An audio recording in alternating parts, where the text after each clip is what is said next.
So 12.2 is on vectors.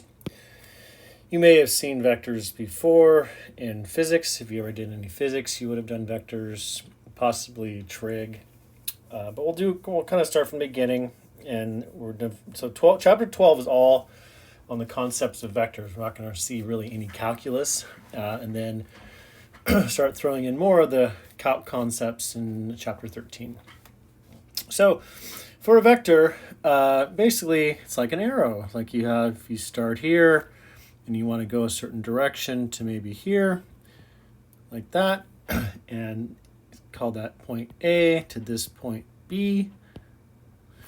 And you can call that like a directed line segment. Directed line segment is how it would be first described. We call that vector AB in that order, and then it's like an arrow on top, but we can leave sometimes we write it like this, AB, and we do an arrow, and then with like just one line on the top instead. A is the initial point, and of course B would be the terminal.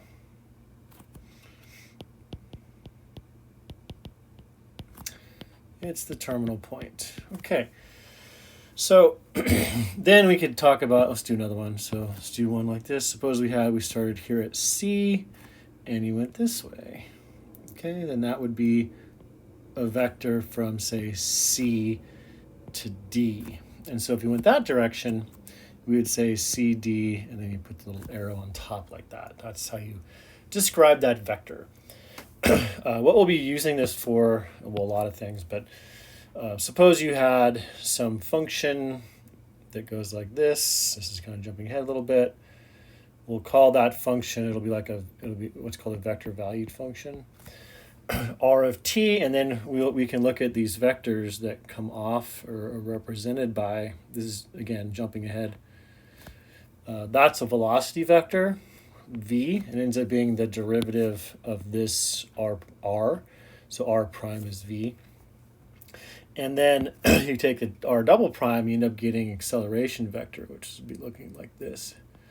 And it always points in towards the concavity. So this is down, and this is up, right? So that you may have seen in physics. If not, don't worry about it. But that's kind of where we're heading for how to use vectors and then describe the curve. Once you have these vector concepts, we'll be able to operate on anything that we call a vector valued function for the future. So now what we can do is take any of these vectors, see if I can make that, yeah, and we put it at the origin, so like that. We can place it there, right? Move it around and place it there, and that's what we call the component form. Okay, so let me define that. So next definition, this is called component form. So if we say V, we often use V and U. V equal to, and then we use this bracket kind of thing or symbol like that. And then these are the components, V1, V2, and V3. That would be in 3D. So that would be in what we say is R3. And it's like a point in there as well. So it's like the initial point is the origin, terminal point would be this ordered triple.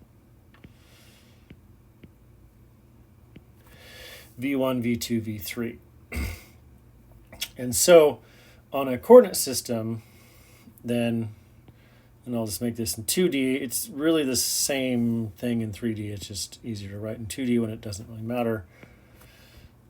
So you're at the origin. So let me do it like this. Suppose you're like here and you go to here. Well, let's take off that arrow for now. Then you can take that and place it at the origin like that. And then put in the arrow. Oops, didn't mean to do that. Put in the arrow. And so that terminal point here would be V1, V2, V3. And if you want to consider it as a vector, then you put it in that vector form. So those brackets. Okay, and then O, sometimes the origin. Here's a definition we'll use a lot. We'll just kind of throw it to you right now. Magnitude of a vector. Many of you, I'm sure, already know this. It's okay. Just if you don't worry about it. We're doing it now. This is it. Magnitude of a vector is basically what? It's basically the length, right? It's the length of the vector. So it's whatever this is, whatever that length is. That's the magnitude. So the symbol we use looks like this. Thomas uses single bar around a vector, like that, which is kind of like absolute value, but absolute value of a number is right, makes it positive. I will often use the double bars because that's what I did mostly when the other books I used. So I'll use that interchangeably. So if it looks like that on a vector, it means magnitude. And so if it's centered at the origin, it's just the distance formula. So it's the square root of the sum of the squares of the components.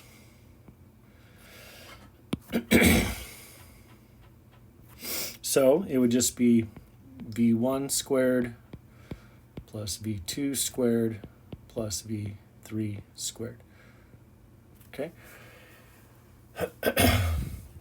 Oh, and I drew this here as if it was 2D, but it really wouldn't matter where you start because you can you just go through and it would create a plane anyway. So don't worry about that right now. Okay, so let's take a look at this. So for a vector defined by 2 points, so you take a vector and you want the 2 points define the vector, so we'll call it P1 and P2. We'll stay in 2D. So P1 is x1, y1, and P2 is x2, y2. Then we form the vector P1, P2, like that. And then it ends up being what we say is the magnitude of P1, P2, like that. And so you just use the difference of the components or of each coordinate, right? So be x2 minus x1 squared plus y2 minus y1 squared. All right, so now next is converting to component form. Convert to component form. Okay, let me highlight that for you. We got to do this a lot. So to do that, so you have some vector. Try to stay on this page because these end up being page by page. So you can see right here that there's a line. That line shows the different pages. So suppose you had a vector here like that, and then you want to make it a component vector, so you want to put it there. So you start here. Let's just copy that. And then I got to do this. Yeah, okay. And then we want to bring that to here, make it a component vector. So like that. So I did call this something. So if you start at R, go to S. So RS, what you do, and I'll write this out, is you do a terminal minus initial. And then you do that again. Terminal minus initial. So V, usually we use that term then, it would be terminal is your S, so it's S1 minus R1, and then S2 minus R2. So let's look at a simple example of that. So let's let A equal 3, 2, and B equal the point 1, negative 1. So if we form the vector AB, then we put it in component form. So it's terminal minus initial, so it's B minus A. So it's going to be 1 minus 3 and negative 1 minus 2. Yes? Yes.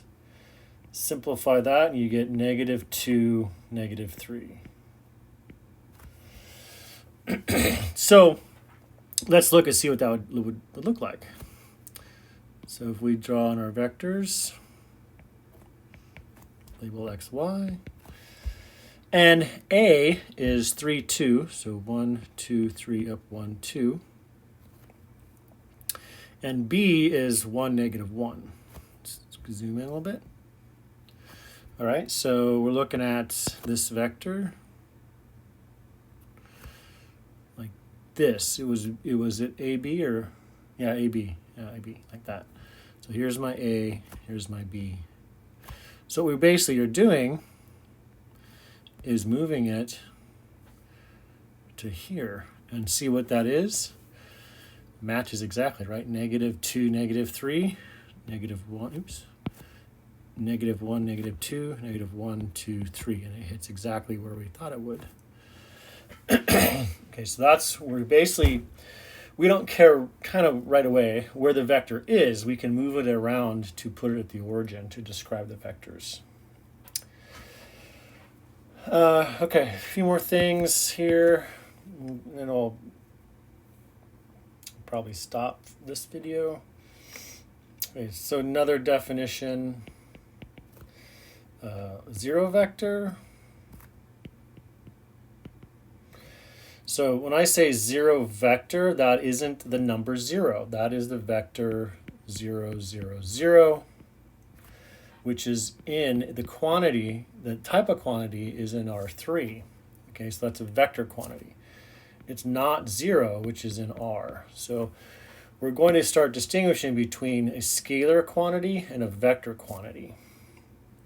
Okay, so these are vectors. This is a vector. This is a scalar. All right, so if I say 0 is in R2, that's false. That's not a true statement because it's not 0, 0. It's not a vector quantity. So we're going to use R3 and R2 as well. When you study vector analysis, you can talk about that more carefully, but those are different types of things, of vectors. Okay, so next we'll look at addition, scalar multiplication, and the geometry of vectors, and then a bunch of properties. See how that looks.